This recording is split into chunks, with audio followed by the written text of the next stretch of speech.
Hello everyone, मैं प्रशांत गुप्ता फिर से एक बार हाजिर हूँ आप सभी के लिए वन डे वन क्वेश्चन का सीरीज लेके।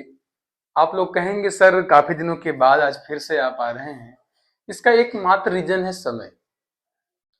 बस मेरे पास हमेशा से किसी का अभाव रहा है तो वो है समय का। आप यकीन नहीं मानेंगे कि मेरे पास सच में टाइम नहीं मिल पाता, लेकिन हाँ, अब मैं प्रयास करूंगा कि आप लोगों के लिए समय निकाला जाए। भले ही 10 मिनट का समय निकालूं, लेकिन समय निकालूंगा। और इसी के साथ आपके लिए एक बड़ी खुशखबरी है, जो कि आप लोग काफी दिनों से जिसका इंतजार कर रहे थे। Organic chemistry sir, organic chemistry, organic chemistry class 12th वालों के लिए भी। तो उन्हें बता दूं, क्लास 12th वालों के लिए ये सबसे बड़ी खुशखबरी ये है कि मैं प्रयास ये कर रहा हूं कि मैं सब कुछ ये वीडियो को रिकॉर्ड करूंगा, जितना संभव हो सकेगा रिकॉर्ड करने का प्रयास करूंगा, और आपको प्रत्येक चैप्टर का एक समराइज के रूप में वन शॉट वीडियो प्रोवाइड करूंगा। पूरे प्रॉपर थ्योरीज के साथ फार्मूला होगा। उसके अगले सेशन में उस चैप्टर का बेहतरीन क्वालिटी का न्यूमेरिकल्स होगा। आई बात समझ में? बस जल्दी प्रयास कर रहा हूँ, मैं सिर्फ आप लोगों के लिए ही ये सब करने का प्रयत्न कर रहा हूँ। तो आप लोग अपना धैर्य मत खोइए। ये मत सोचिए कि सर आज नहीं आते लाइव, कल नहीं आते। मैं लाइव आने का प्रयास करता हूँ, सोचता हूँ कि आपके लिए समय निकाला जाए। फिलहाल जैसे पढ़ा के आता हूँ, सिर्फ सोचता हूँ कि आपके लिए कुछ ना कुछ प्रोवाइड करूँ। तो आज का वन डे वन क्वेश्चन का जो क्वेश्चन है बेटा, ये क्वेश्चन नहीं है। ये संभवतः मैं यकीन के साथ तो नहीं कह सकता हूँ, लेकिन शायद इस बार ये एग्जाम में आ जाए। शायद ये क्वेश्चन एग्जाम में आ जाए। आई बात समझ में? ठीक है, फिर देखते हैं क्या है। ये मोस्ट इंपॉर्टेंट है, इसको कर सकते हैं आप मोस्ट इंपॉर्टेंट। शायद ये एग्जाम में यही क्वेश्चन आपसे पूछ ले। ठीक है, एक समान वैद्युत क्षेत्र ई 3 × 10⁻³ आई कैप। सर ये आई कैप क्या है? ये आई कैप है, आपको बता रहा है दिशा, किस दिशा में आपका जो वैद्युत क्षेत्र है वो स्थित है। न्यूटन प्रति कूलम पर विचार कीजिए। इस क्षेत्र का 10 सेंटीमीटर, इस क्षेत्र का 10 सेंटीमीटर भुजा के उस पार्श्व से जिसका तल वाई जेड तल के समांतर है, गुजारने वाला फ्लक्स क्या होगा? इस क्षेत्र का 10 सेंटीमीटर भुजा।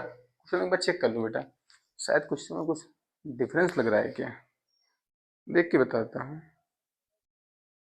इस क्षेत्र का 10 सेंटीमीटर भुजा की,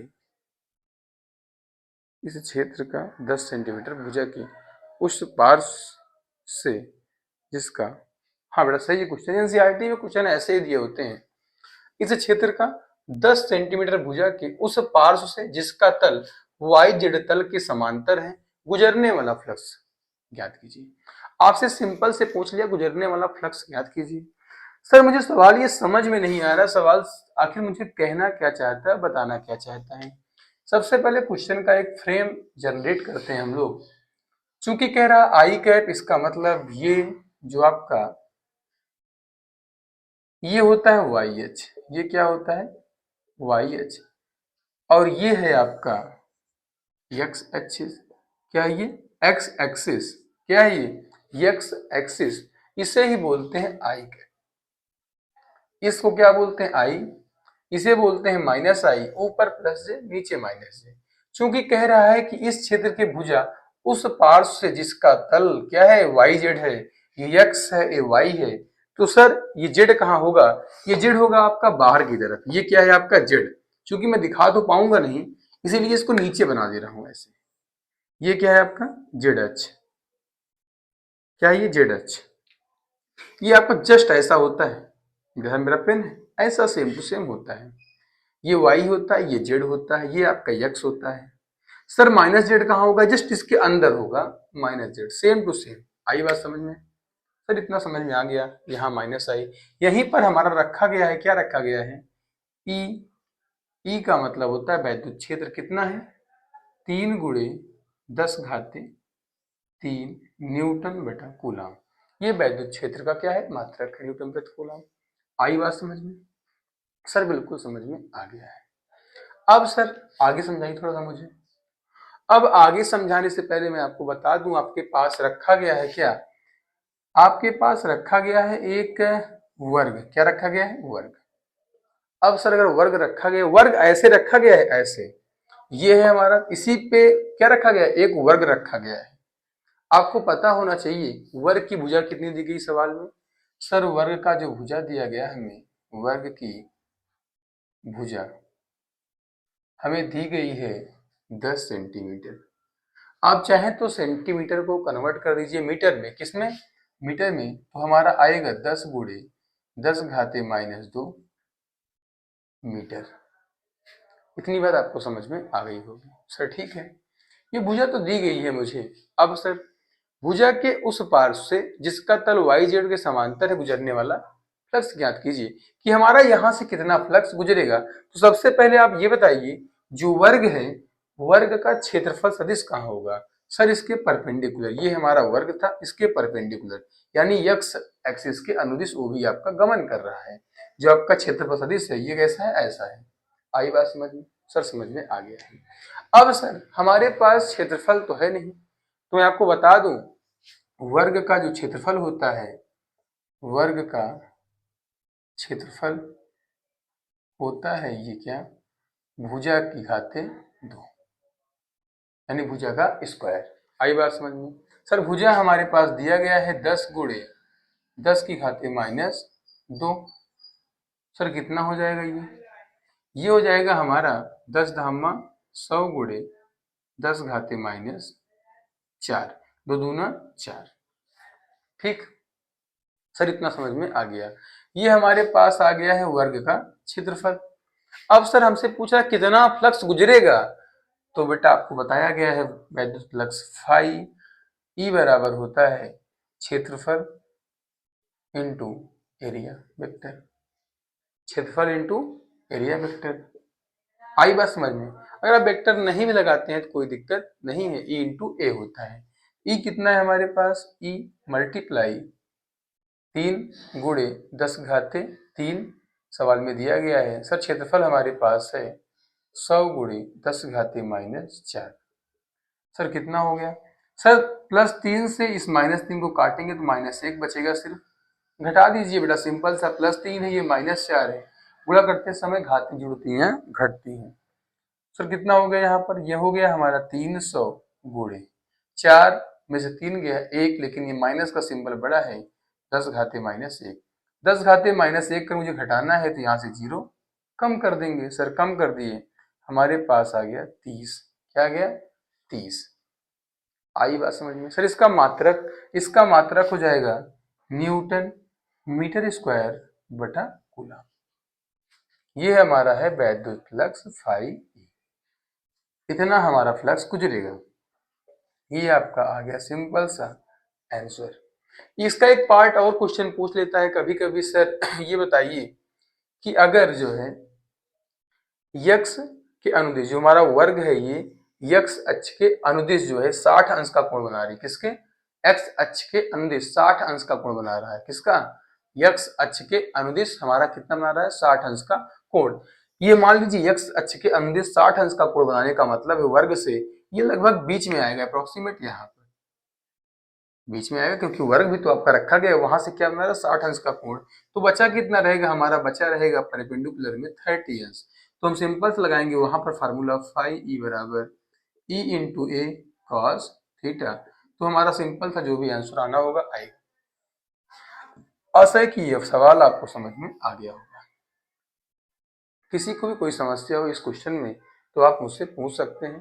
ठीक, अब ले चलते हैं आपको केमिस्ट्री के एक लाजवाब क्वेश्चन की तरफ।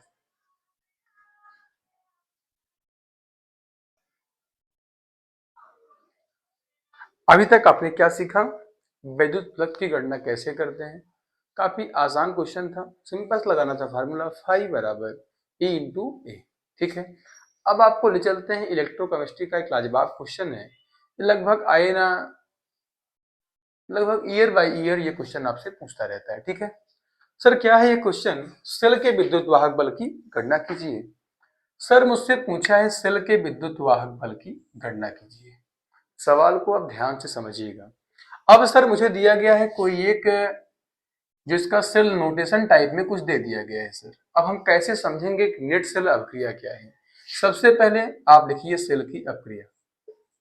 अगर लिखना हो तो लिखिए, बाकी इसमें कोई यूज नहीं है। सर मत लिखिए, नहीं लिख रहा हूँ, लिख के दिखा दे रहा हूँ एक बार आपको। सेल की अपक्रिया क्या होती है सर? ये कापर है, सबसे पहले कापर हमारा आ रहा है, तो सबसे पहले क्या लिखेंगे? कापर, क्योंकि कापर हमारा अभिकारक है। यहां पर पहले क्या आ रहा है? Ag+, ए भी हमारा क्या है? अभिकारक है। अब कापर से क्या बन रहा है? Copper+2 बन रहा है, ये हमारा उत्पाद बन रहा है। सर यहाँ देखिए, कापर से क्या बन रहा है? Copper+2 बन रहा है। अगर आपको पूरा लेक्चर देखना है तो आप जाके विजिट कर सकते हैं, हमारे इलेक्ट्रोकेमिस्ट्री में पढ़ाया गया है आपको। Cu+2, Ag से क्या बन रहा है सर? Ag बन रहा है। ये हमारा है नेट सेल अपक्रिया। क्या है ये? नेट सेल अपक्रिया। सर मुझसे सिंपल सा पूछा है सेल के विद्युत वाहक बल की गणना कीजिए। अगर आपसे पूछा है सेल का विद्युत वाहक बल, सेल का, बच्चे गलती कर जाते हैं इस टाइप के सवालों में। सर कैसे गलती करते हैं? गलती इस प्रकार से कर देते हैं, आपको जो मान दिया गया है स्टैंडर्ड यानी मानक दिया गया है, मानक इलेक्ट्रोड विभव, फिर मानक विद्युत वाहक बल दिया गया है, और आपसे पूछा क्या है? सेल का विद्युत वाहक बल। क्या पूछा है? सेल का विद्युत वाहक बल। हमसे पूछा गया है सेल का विद्युत वाहक बल, यानी कि ई सेल बराबर क्या होगा? बच्चे क्या करते हैं? तुरंत लगाते हैं फार्मूला। सर क्या बताया गया है? ई नॉट सेल बराबर, ये ई नॉट सेल है, ये आपका ई सेल है। हमेशा तुरंत लगा देंगे क्या? ई नॉट, सर ने बताया था cathode minus E naught E not. ये सब चीजें शोभनीय नहीं है, ठीक है सर। कुछ कमियां होती हैं जो आपकी दूर कर दे रहा हूं मैं।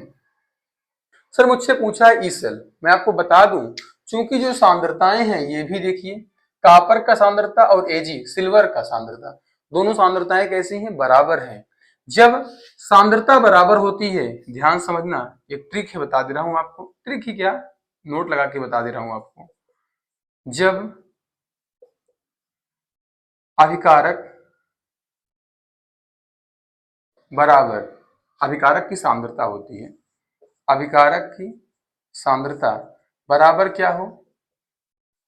उत्पाद की सांद्रता।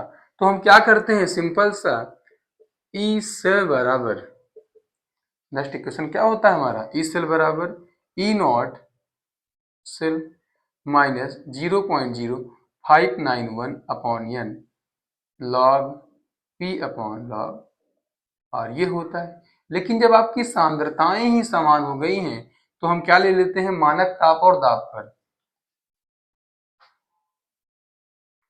वो भी मानक दाब व ताप पर। तो सर क्या करते हैं हम? करते क्या हैं? ई सेल को बराबर कर देते हैं ई नॉट सेल के। किसके? ई सेल को बराबर कर देते हैं ई नॉट सेल के। तो हमारा फार्मूला सर बन जाएगा वही पुराना वाला, ई नॉट सेल बराबर E naught cathode minus E naught anode. आई बात समझ में? हम क्या कर देते हैं? E naught cathode minus E naught anode, ठीक है। अब सर क्या करना है? चूंकि ई नॉट सेल बराबर क्या है? E naught cathode minus E naught anode. Sir हम कैसे पहचानेंगे कैथोड कौन सा है, एनोड कौन सा है? सिंपल सा एक ट्रिक बताया था आपको, याद कर लीजिए। क्यों मरकरी आज प्रीति गोल है? क्यों मरकरी आज प्रीति गोल है? विद्युत रासायनिक श्रेणी में जो सबसे नीचे आते हैं वो आपका कैथोड की तरह कार्य करता है, क्योंकि उनका मानक अपचयन विभव सबसे ज्यादा होता है। सर कॉपर और एजी में कौन पहले आ रहा है? तो कॉपर और एजी में आप देख लीजिए, सबसे नीचे क्या आ रहा है? एजी। इसका मतलब सर हमारा एजी ही क्या है? कैथोड है। एजी क्या है? कैथोड। इसके ऊपर आ रहा है क्या? हमारा कॉपर। कैथोड क्या है हमारा? सिंपल सा उसका मान रखिए आप 80 माइनस एनोड कितना है? 0.34। सर हमारा आंसर आ गया 10 में से 4 गया 6, 7 में से 3 गया 4 3 7, 0.46 वोल्ट। यही आपका आंसर है। धन्यवाद। इसमें शालीनता से आप लोग देखिए इसको आराम से। कुछ भी समस्या हो तो आप लोग पूछ सकते हैं।